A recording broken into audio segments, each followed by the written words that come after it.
Welcome back. So we're up to part two of the biography of Sylvia Dubois, and it's being taken by a scholar, Dr. Larson. And I said previously she was born around, they believe it was 1788. She believes it's 1756. I'll continue. Oh yeah, and it's written in a phonetic style, so I sometimes struggle over words because they're not written as I'm used to seeing them spelt, right? Reading. When I was in my 14th year, my master moved from Flagtown to his farm along the Susquehanna River. This farm is in the land on which the village called Great Bend has been built. When he moved upon the farm, there was but one other house in the settlement for the distance of several miles. These two houses were built of logs. The one upon my master's farm had been kept as a tavern, and when he moved into it, he kept it as a tavern. The place was known as Great Bend.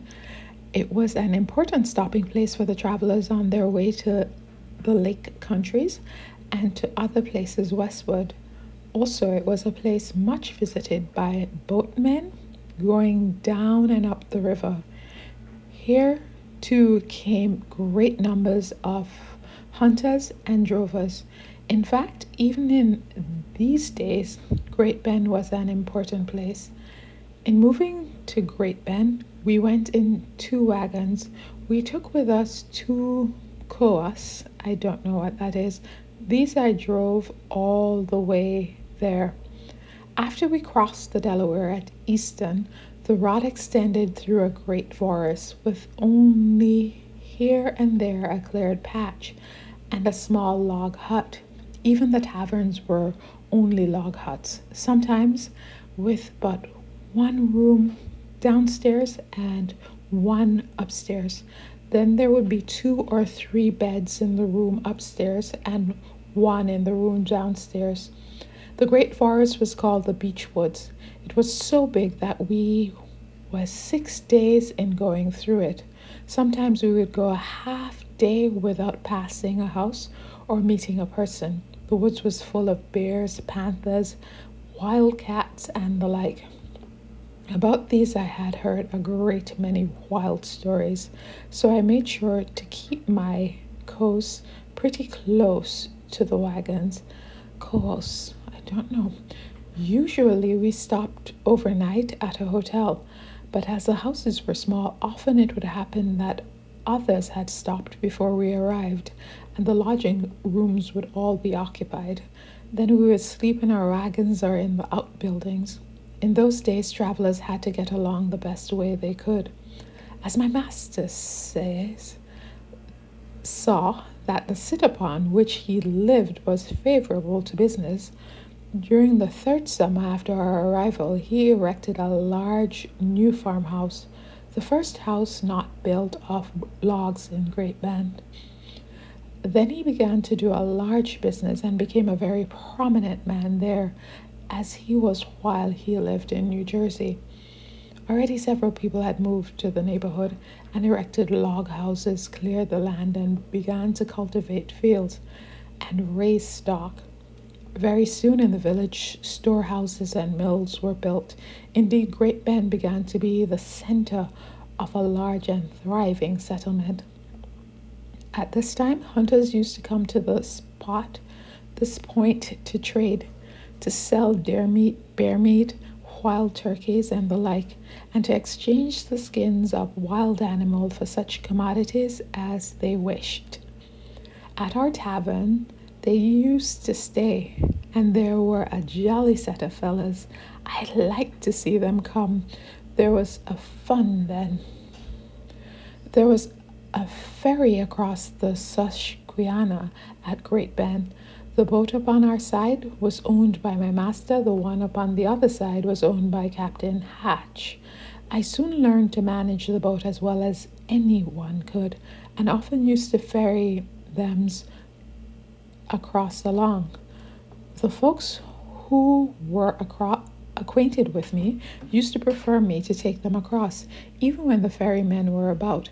But Captain Hatch did not like me. I used to steal his customers. When I landed my boat upon his side, if anybody was there that wanted to come over the bend, before he knew it, I would hurry them into my boat and push off from the shore and leave him swearing. You see, the money I got from fetching back a load was mine, and I stole many a load from old Hatch. I always did every time I could. I love her cheekiness. You see her doing some gender bending things because usually you don't see women doing this kind of work, but she's doing it. Along with the ferry boat always were one or two skiffs. These we took along to have a red dines in case of accident. When the load was heavy or when it was windy, two or more ferrymen were required.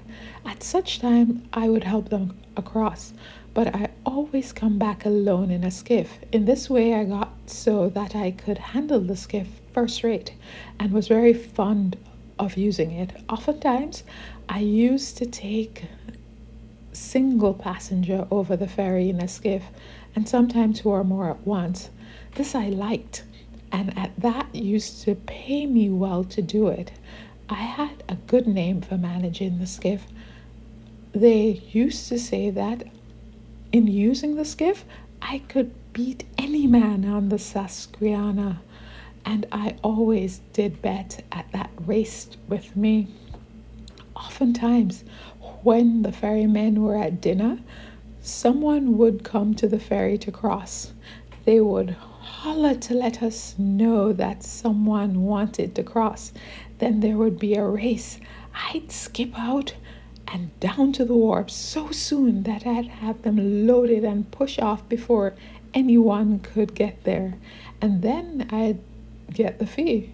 I tell you, if they did not chuck knife and fork and run at once, 'twas no use. They couldn't run with me. The fee was gone. I got many a shilling that way, and many a drink too. Was your master willing that you should shut the ferryman out of his fees in that way? Was your master willing that you cheat them? Was she really cheating them or being entrepreneurial?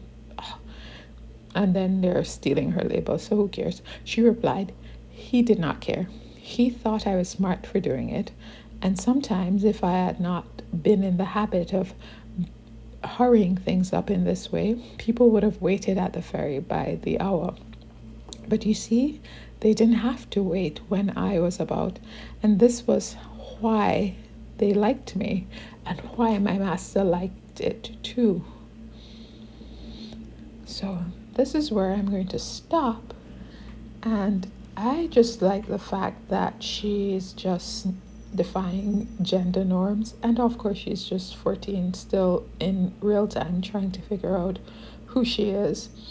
But I also like it for her that it doesn't sound like the horrible version of slavery that we're usually exposed to, but there's no good version.